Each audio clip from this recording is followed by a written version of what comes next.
Dhe kur flasim për diskutimet që janë bërë ditëve të fundit sa i përket LDK-s, janë folur, është diskutuar për dy ndikime që LDK mund t'i ketë në këtë periudhë.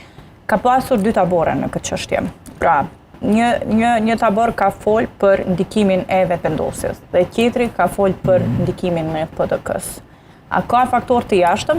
A e konsideroni ju që ka faktor të jashtëm, cilët po ndikojnë në këto zhvillime që po ndodhen kësaj partije?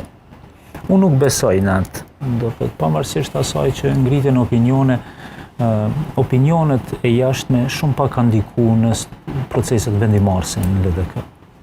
Gjatë nëse kthehemi mrapa dhe i shohim, ajo që është shumë e rëndësishme është theksohet se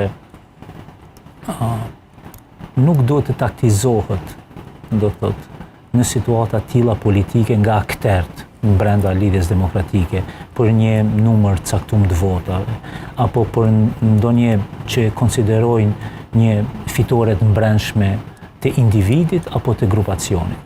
Kjo do të ishte kundër rregullave, kundër kulturës politike që lidhja demokratike e Kosovës e ka mbjellë në vazhdimsi.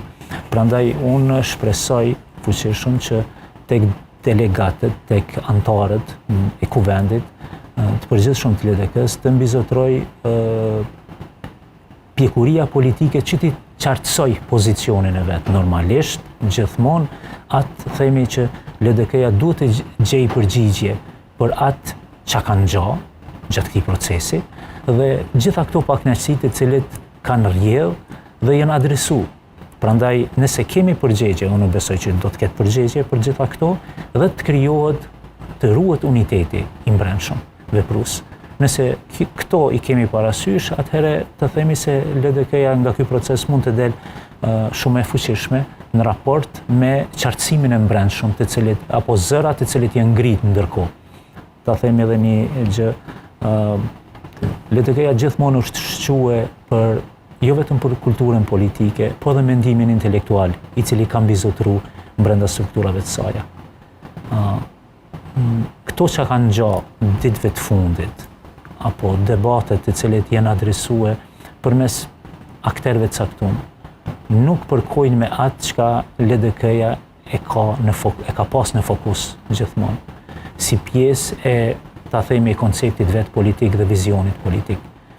Prandaj është shumë e rëndësishme që në këtë kuvend të qartësohet pozicioni politik, edhe të mbyllen disa temat e cilat gjithmonë e kanë rëndu për brenda lidhjen demokratike. Konsideroni që ky kuvend i mbyll gjitha?